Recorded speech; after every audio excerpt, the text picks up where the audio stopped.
What you're about to hear may sound unbelievable. A president walks into a mine where children are forced to work in darkness, and just 18 minutes later, every single one of those children is gazing up at the sky instead of down at the dirt. But this moment wasn't just a spectacle. It was a turning point, proof that one act of courage can break the chains of decades-long injustice and reshape the soul of a nation. This story unfolded in Burkina Faso, and it will challenge everything. You thought you knew about leadership, about justice, and about what becomes possible when someone dares to stop looking away. President Traoré entered the mine where children's eyes were fixed on the ground. 18 minutes later, they were all looking at the sky. That single line echoed through newsrooms around the world the very next day. Journalists scrambled to piece together what had unfolded in that remote manganese mine in northern Burkina Faso. International networks picked up the headline, but they missed the heart of the story. The truth started long before the cameras arrived, and it didn't end when they left. What happened that day wasn't just a bold decision by one president. It was the collision of a broken system and one man who refused to let children bear the cost of corporate greed and political betrayal. The sun had barely risen over the horizon when President Ibrahim Traoré ordered his convoy to stop. They were deep inside the Tamba region, hundreds of miles north of the capital, where the land stretches endlessly in red soil and thorny acacia trees. This was mining territory. Manganese had been discovered here decades ago and quickly claimed by foreign corporations, aided by corrupt officials who treated the country's wealth like a private vault. But that morning, Traoré wasn't there as a politician. He didn't bring a speech. He didn't invite the press. No cameras followed him. No podiums waited. He came as something far more dangerous to the system. He came as a father who had heard whispers of something too horrific to ignore. For weeks, intelligence reports had landed on his desk. Child labor, systemic abuse, corporations looking the other way while subcontractors forced kids as young as 8 into tunnels to harvest valuable minerals. But reports are paper, and paper can be filed, buried, forgotten. Traoré needed to see it with his own eyes. The ground beneath their feet was stained with deep, iron-rich red dirt that marks everything it touches. The air was dry as bone. The silence that greeted the convoy wasn't peaceful. It was the heavy quiet of secrets, of voices muffled and erased. He stepped down from his armored vehicle alone. His security wanted to clear the area, set perimeters, check for threats. But here, the only threat was time. Every second they delayed was another second a child's hands bled in darkness, chipping away at rock that would soon power phones and electric cars continents away. The sharp crunch of gravel under his boots was the only sound as he walked toward the mine entrance. No media, no script, just the weight of moral duty and the knowledge that true leadership sometimes means walking into darkness, literally, to drag injustice into the light. A miner stepped forward, tall, sunburned, his face worn by decades under the African sun. His eyes held both recognition and panic. "Mr. President, we weren't expecting," he began, then trailed off, unannounced. Visits from heads of state rarely meant good news in places like this. Traoré raised a hand, cutting him off. His voice was calm, steady, but firm enough to signal that this wasn't a request. "Take me to them." The miner hesitated, and in that pause, Traoré saw everything: guilt, fear, the silent math of a man trying to calculate how much trouble he was in and whether he could still save himself. The president stared back, unblinking. He didn't have to say it twice. That stare held not just the full weight of presidential authority, but something even heavier, the moral gravity of someone who could not and would not be turned away. Moments later, they walked together toward the tunnel. The sight was much larger than Traoré had expected, a labyrinth of shafts and pits running deep into the earth. Officially, hundreds of adults worked here, but the reports said otherwise. The most dangerous jobs, the unstable shafts, the toxic depths, were given to the smallest bodies. As they moved deeper underground, the air turned cold, not the coolness of shade. This was a cold that crept into the bones, a cold born of fear, of silence, and of things the world was never meant to see. Where horrors unfold in the shadows, where human dignity is stripped away, where childhood is not lost in a single moment but stolen, piece by piece, day after day. The deeper they descended, the heavier the atmosphere became. The tunnel walls seemed to press inward. The air thickened with dust and the harsh, metallic scent of mining. Emergency lights flickered, casting ghostly shadows that danced along. the stone transforming the tunnel into a vision of hell no child should ever be forced to enter. Then he saw them, small, bent figures swinging pickaxes far too large for their delicate limbs. Hands that should have been holding crayons or toys were instead raw, blistered, and torn toughened by endless scraping against rock and steel. Spines that should have stood tall with youthful pride were hunched, worn down by labor meant for grown men. Eyes that should have sparkled with curiosity were dull fixed on the ground with a hollow stare, the look of those who'd long since learned that hope leads only to heartbreak. They were children. Not older teens pushed into early work, but real children. Some no older than 8. Boys and girls who should have been reading stories, playing games, dreaming of their futures. Instead, they were buried in this underground nightmare, their small bodies extracting wealth they would never see, their childhoods offered up as silent sacrifices at the altar of corporate profits. The sight struck Traoré like a punch to the chest. He had known poverty. He'd grown up in Burkina Faso, where scarcity was a fact of life. He'd witnessed injustice in many forms. But this was different. This was watching children suffer in conditions so brutal they wouldn't be legal for adult prisoners.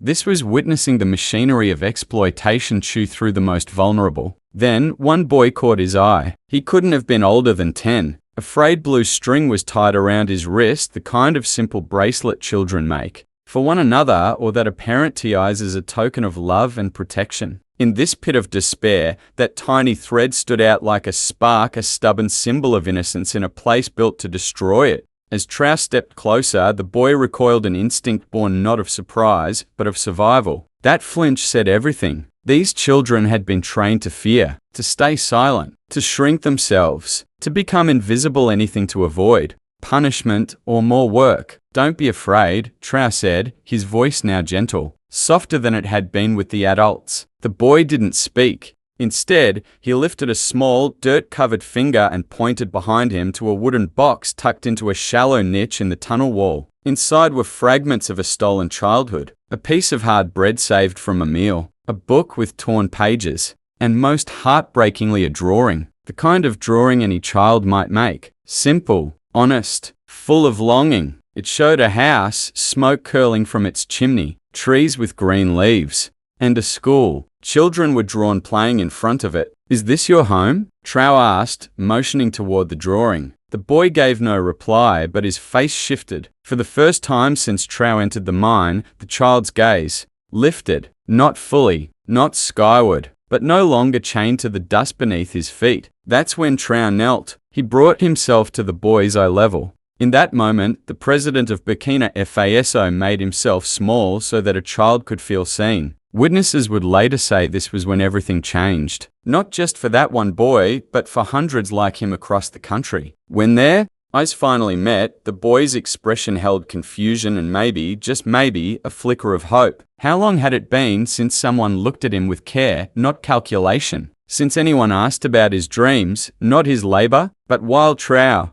knelt underground with the children, the engines of exploitation continued above. Outside, the foreign contractor responsible for the mine stood in the scorching sun, dressed in an elegant linen suit worth more than a miner's annual wage. He fanned himself lazily with a folder of papers, irritated by the interruption. Not the suffering. He wasn't worried about what the president might find below. He was annoyed that his schedule had been disrupted. When Traoré emerged from the mine, his clothes coated in dust, his face darkened with resolve, the contractor approached confident, polished, a man used to escaping consequences. "Mr. President," he said, forcing a smile that never touched his eyes. "What a surprise. Had we known you were visiting, we could have prepared a proper tour, shown you the jobs we're creating, the legitimate parts of our operation." But Traoré cut him off with just 2 words: "The children." The contractor's smile wavered only for a second before snapping back into place, now stretched, thin and brittle, more grimace than grin.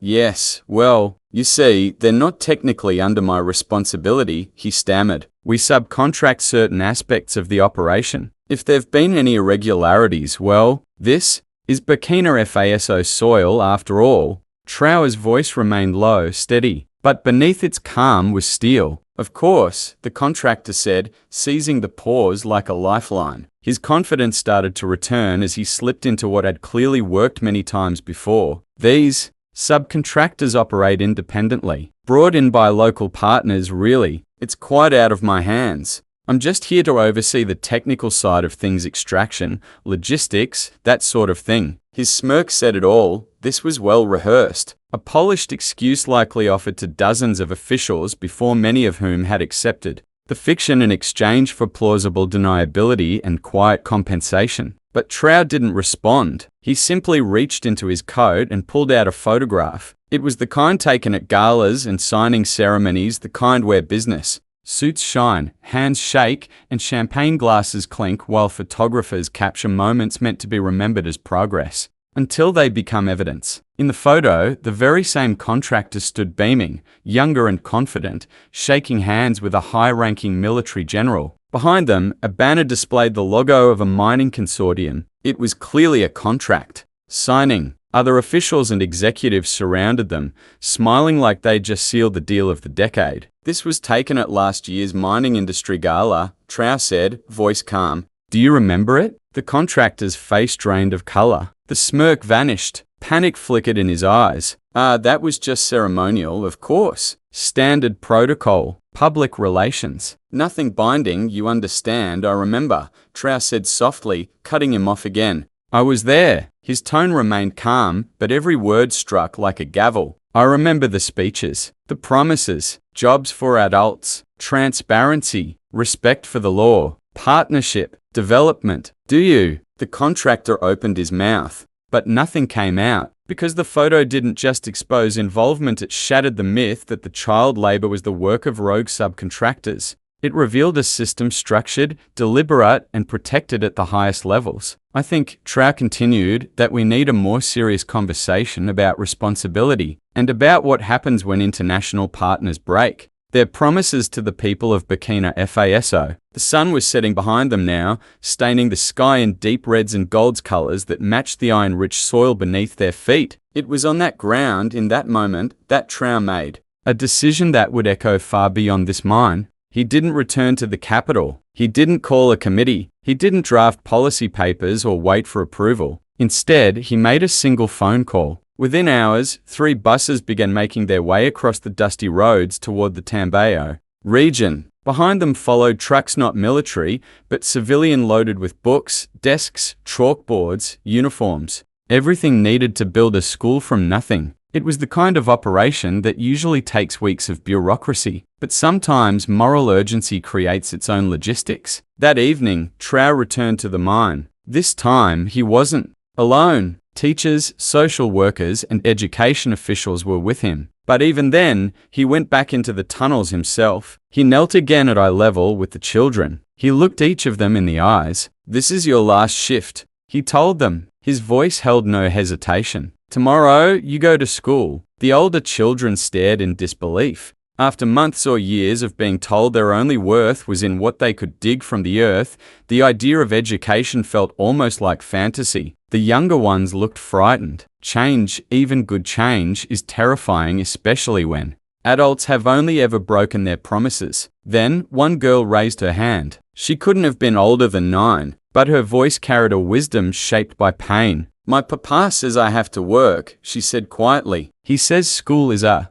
lie, that learning doesn't fill our stomachs, that people like us don't get to dream. Traoré smiled. Not the politician's smile, not for the cameras, but the kind of smile one gives to someone brave enough to speak the truth. Your papa loves you, he said. He wants to protect you. He wants to make sure you survive. Then his tone softened but stayed firm. But surviving and living are not the same. Let him come to me. I will speak with him myself, and I'll show him that education isn't a lie. He paused, his voice now barely a whisper. It's a door, and tomorrow you walk through it. What once seemed like a luxury reserved for other people's children became a rightful reality for the children of Burkina Faso. That morning changed everything. As the sun climbed above the acacia trees, children who had spent months, some even years, working in the suffocating dark of underground mines now sat in the open air beneath a wide mango tree. They wore crisp new school uniforms. In their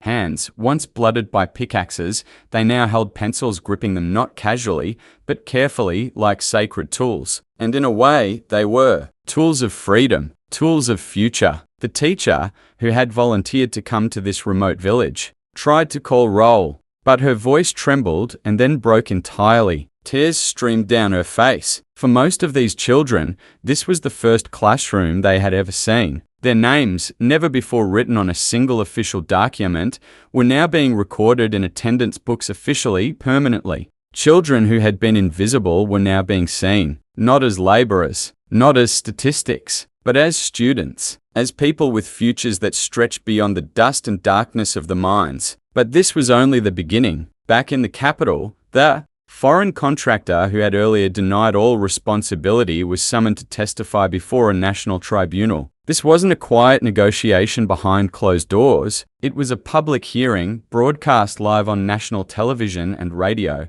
The courtroom was full. Citizens had come in person. Reporters scribbled furiously. International media crews filmed every second. The world was finally watching. Traoré sat silently as the contractor faced the tribunal. The man's high-priced. Lawyers argued jurisdiction, subcontractor loopholes, and corporate legal frameworks. They tried to turn morality into paperwork. We didn't know they were children, the contractor claimed, with far less confidence than he'd shown in private meetings. Traoré's response was quiet but lethal. Then you are blind. We outsourced those operations to local partners. Then you are irresponsible. We were told they were of legal age. Then you are a liar. Each reply struck like a hammer not against the contractor, but against the entire system that allowed child exploitation to be passed off as a clerical error. No constitutional interpretation was needed. No legal gymnastics. The truth was clear. Children were used. Adults profited. And now there must be consequences. As the evidence mounted, the contractor's lead attorney leaned over and whispered urgently. The contractor adjusted his tie, then looked up and tried to regain his footing. Mr. President, he began, voice oily with diplomacy, I'm sure we can reach a solution here. Compensation for families, donations to local projects, maybe scholarships. We're all reasonable people. Let's not drag this through years of litigation. We can settle quietly. That's when Traoré rose to his feet. The room fell silent. Everyone felt that something important was about to be said. No, he declared, his voice echoing across the hall. We settle this publicly. The people of Burkina Faso deserve to witness justice. They deserve to know that their children are not for sale, that their land will no longer be stripped bare through the exploitation of our most vulnerable, and that there are consequences, real consequences for those who treat human beings like tools for profit. The room erupted, but this wasn't polite applause. This was thunder. Applause that carried pain, pride, and vindication. Applause from a nation that had waited years to hear its leaders speak with such moral clarity. In the weeks that followed, what began as an isolated rescue operation in the Tambayo region turned into a national reckoning. Investigations uncovered a vast network of exploitation, multiple mines, foreign and local actors, and a system that had quietly thrived in the shadows for years. Over 1,400 children were freed from forced labor. Each child was given immediate medical care. Each family was connected with social workers and aid programs. No child was left behind. But Traoré understood something crucial. Rescue without alternatives leads to relapse. So, using funds seized from frozen mining company assets, his government began building real schools, not temporary shelters, not photo OPS, but permanent educational facilities in villages long neglected by previous regimes. A new national fund was created, the Children's Dignity Program. It was financed by a mix of seized corporate profits, redirected mining revenues, and international donations pouring in as the story gained global attention. But it wasn't just about schools. The program provided food, healthcare, and economic support to families transitioning away from child labor. It offered parents a real choice and children a real future. International development experts, initially skeptical, began to take notice, because what was happening in Burkina Faso was not charity, it was justice, and it was long overdue. Critics called the program unsustainable. They argued that the emotional shock of children in mines couldn't possibly translate into long-term funding for schools. Passion fades, they said. Budgets win. But they underestimated two things: the power of moral clarity and the focus that comes from a mission as simple as it is profound. Every child in Burkina Faso would look up at the sky, not down at the dirt. Traoré never claimed personal credit for the transformation. In interviews, he always redirected the spotlight. He praised the teachers who traveled to forgotten villages, the families who chose school fees over meals, and most of all, the children who had traded pickaxes for pencils and tunnels for textbooks. Their courage, he said, was the foundation of everything. Months after his first visit to the mine, a letter arrived at the presidential palace. It was written slowly, carefully, each word formed by a hand still learning how to write. The paper bore smudges and eraser marks, signs of effort, of pride. "Dear President," it began, "my name is Amadou. I was in the mine when you came. I was the boy with the blue string on my wrist. I want you to know that now I look at the sky every day, not just because I'm not underground anymore, but because my teacher says education means I can reach for anything I see up there. I can read better now. I can write my own name. One day I want to be a teacher too, so I can help other children look up. Thank you for seeing us when we were invisible." Inside the envelope was a drawing. It echoed the sketch once hidden in a wooden box beneath the earthhouses, trees, a school. But this version had something new: skill, confidence, hope. The school was full of children. Above them, a bright sun, and an open sky filled with possibilities. The international press tried to reframe the story. Opinion columns debated the sustainability of Traoré as radical populism. Editorial boards questioned the wisdom of a president who openly challenged multinational corporate interests. Some dismissed him as naive, a dreamer out of his depth. Others warned about the dangerous precedent. What if more African leaders demanded corporations follow the law and respect human rights? But none of that mattered to the people living the results. In homes across Burkina Faso, parents began saying something they'd never dared say before: "You will study, you will learn. You will have choices because your president fought for your right to dream." And now they added, "We will fight to make sure you use it." The cultural shift was perhaps even more powerful than the policy. In a country where desperation had normalized child labor, where survival had long outweighed hope, the conversation had changed. Families no longer asked if their children should go to school. They asked how soon. One afternoon, months after, the mines were cleared and the schools built, Traoré was walking past a schoolyard in the capital. A child dropped his papers. Another shouted out, "Pick that up. Keep your school things neat. You're gonna be president one day." He paused, smiled, not for cameras, just because in that moment he saw it. The future they were building. A future where children didn't believe leadership was for someone else's son. A future where education wasn't a luxury, it was a launch pad. That was the mission all along. The mining intervention, the tribunals, the classrooms, not just to rescue children from tunnels, but to rescue their imaginations from limits. Because justice isn't always delivered in courtrooms with gavels. Sometimes it arrives under a mango tree with a pencil,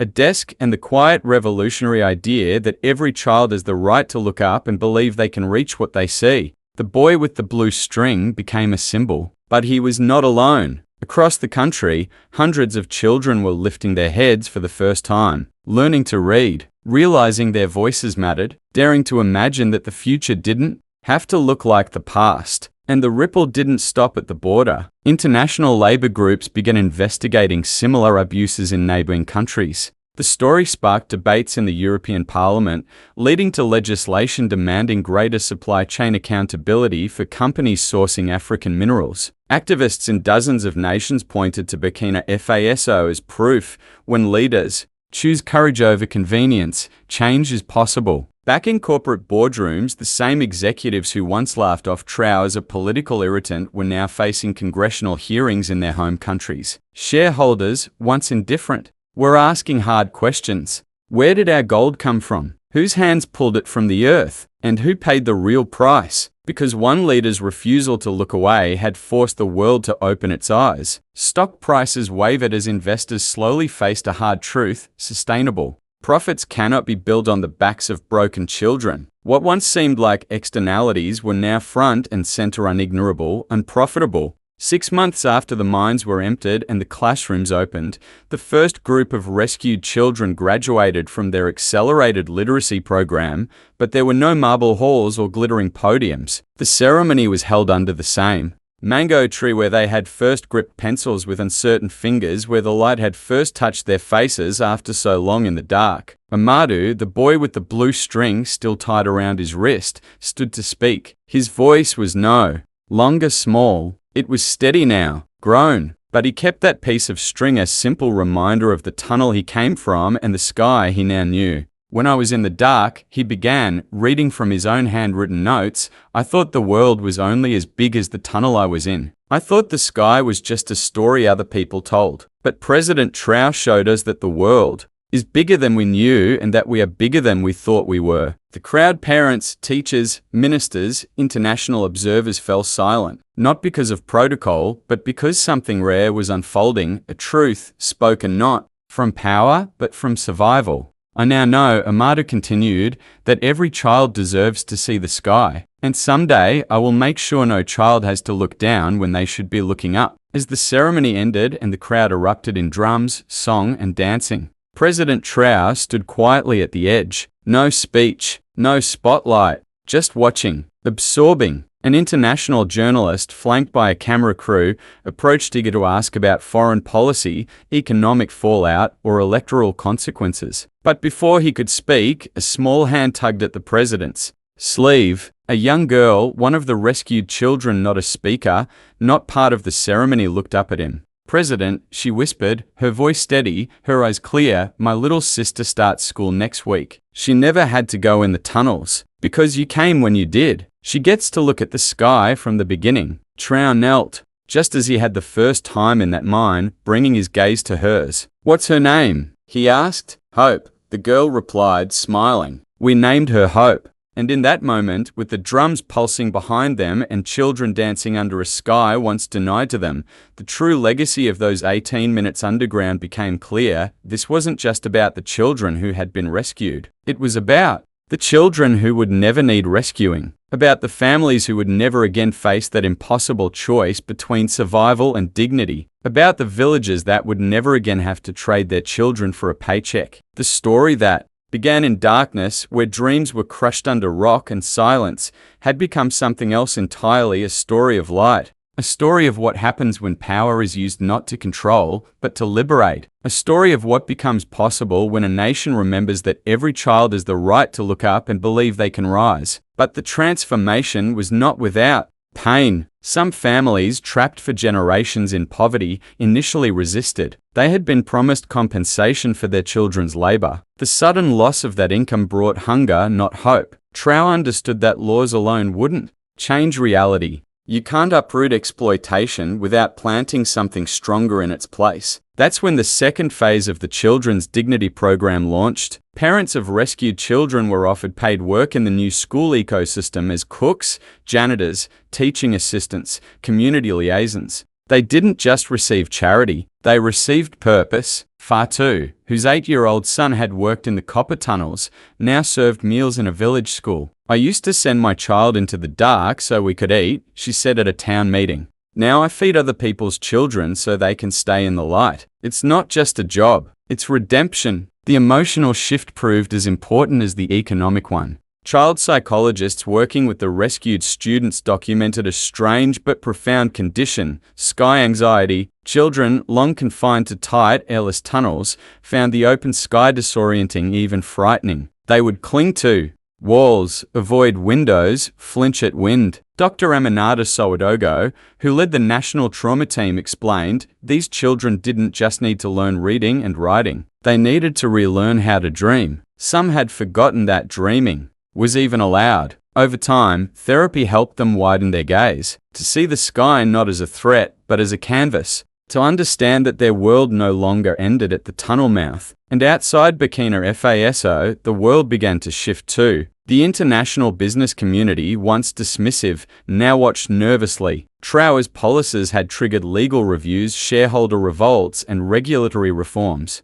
European parliaments passed laws tightening supply chain ethics. African leaders quietly took notes. Because one small country had dared to say something most had whispered but never spoken aloud: our children are not your profit margin. Our soil is not your bottom line. And our sky is not for sale. What began as resistance slowly evolved into a movement. Corporate leaders, once defiant, began referring to it as the Burkina Faso standard, a new benchmark for ethical mining. Companies that had once fought against reform were now marketing their child labor-free certification as a badge of honor, a competitive edge in a shifting global market. But not everyone welcomed the change. Anonymous threats began to arrive. At the presidential palace, international mining lobbyists leaned hard on neighboring governments, urging them to distance themselves from Traoré's radicalism. Behind closed doors, some African leaders were warned that adopting similar reforms could bring economic retaliation. The message was clear: don't follow Burkina Faso's lead. Then, 3 months after the intervention began, a phone call came in the dead of night.